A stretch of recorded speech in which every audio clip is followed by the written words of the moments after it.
domo, minasan konnichiwa. Halo semuanya, kembali lagi bersama aku Olivia. Jadi, pada hari ini kita akan melanjutkan pembahasan yang sudah kita bahas pada video di minggu lalu. Yaitu pada hari ini kita akan membahas mengenai penggunaan yang lebih spesifik dari kata hubung wa dan juga kata hubung ga. Nah, bedanya pada video kali ini aku akan menjelaskan ditinjau dari 3 jenis kalimat yang berbeda. Nah, tanpa berlama-lama lagi, langsung aja kita masuk ke videonya. Oke, jadi seperti biasa, aku sudah menyiapkan beberapa contoh kalimat yang bisa kita bahas untuk video kali ini. Nah, aku sudah mencatat di buku catatan aku, dan aku akan menjelaskan satu persatu. Lalu aku akan meletakkan screenshotnya di sisi kanan dan juga sisi kiri. Jadi kalian bisa sambil baca juga di situ. Oke, jadi kita akan bahas mulai dari jenis kalimat yang pertama. Jenis kalimat yang pertama adalah meishibung, atau artinya adalah kalimat yang mengandung kata benda. Meishi adalah kata benda, bung artinya adalah kalimat. Nah, untuk penggunaan kata hubung wa dan juga kata hubung ga, aku akan membahasnya dari contoh kalimat berikut ini. Yang pertama ada Miku-san wa senseida. Nah, artinya adalah Miku merupakan seorang guru. Nah, maksudnya adalah kita sedang mendeskripsikan seorang Miku ini secara umum aja. Jadi kita melihat seseorang bernama Miku dan kita bilang, oh dia adalah seorang guru gitu. Lalu untuk contoh kalimat yang kedua, ada kalimat yang menggunakan kata hubung ga. Bunyinya adalah seperti ini. Miku-san ga senseida.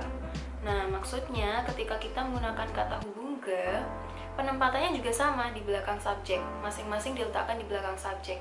Tapi ketika kita menggunakan kata hubung ga, berarti seseorang yang bernama Miku ini sedang berada di antara beberapa orang, dan ada seseorang yang bertanya kepada kita, misal, siapa sih yang guru itu gitu kan? Lalu kita menjawab, Miku-san ga senseida.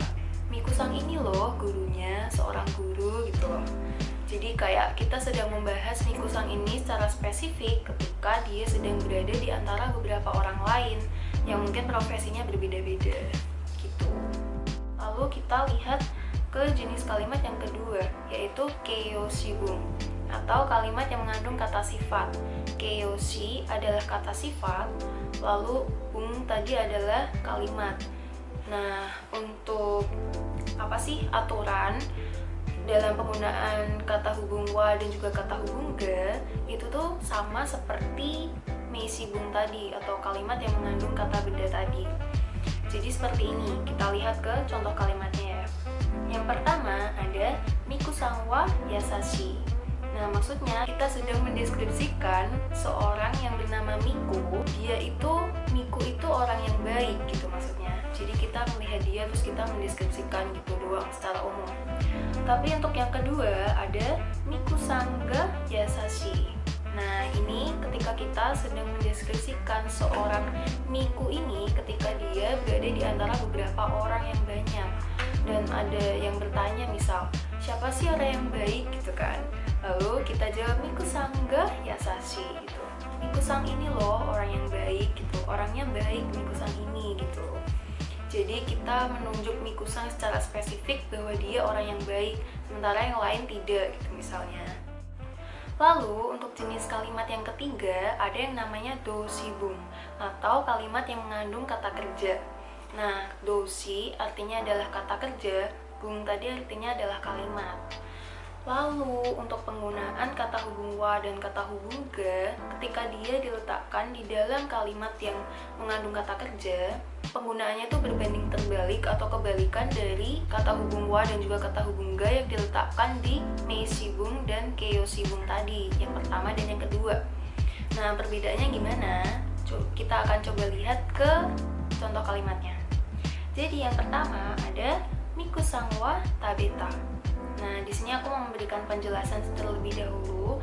Tabeta artinya adalah bentuk lampau dari taberu atau yang artinya adalah makan. Nah, kita akan bahas ini di video selanjutnya. Aku akan membahas sendiri, jadi nggak usah khawatir. Oke, kita akan lihat ke contoh kalimatnya. Miku-san wa tabeta.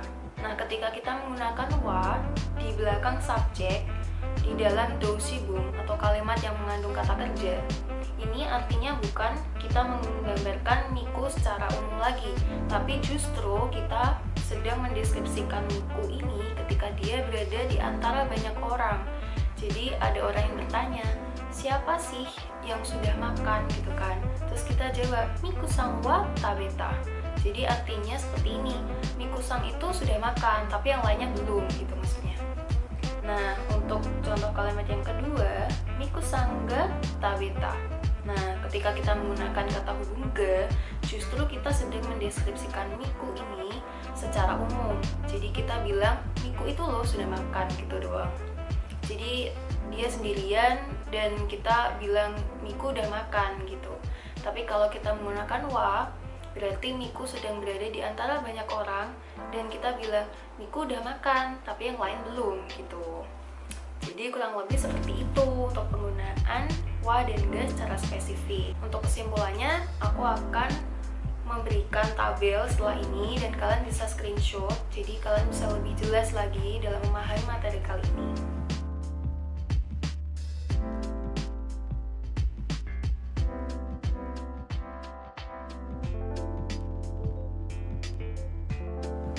Nah, gimana teman-teman? Kalian udah paham atau belum nih?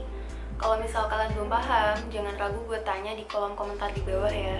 Karena aku akan memberikan penjelasan lagi kalau misal kalian belum paham. Jadi jangan pernah ragu untuk komen di bawah. Oke?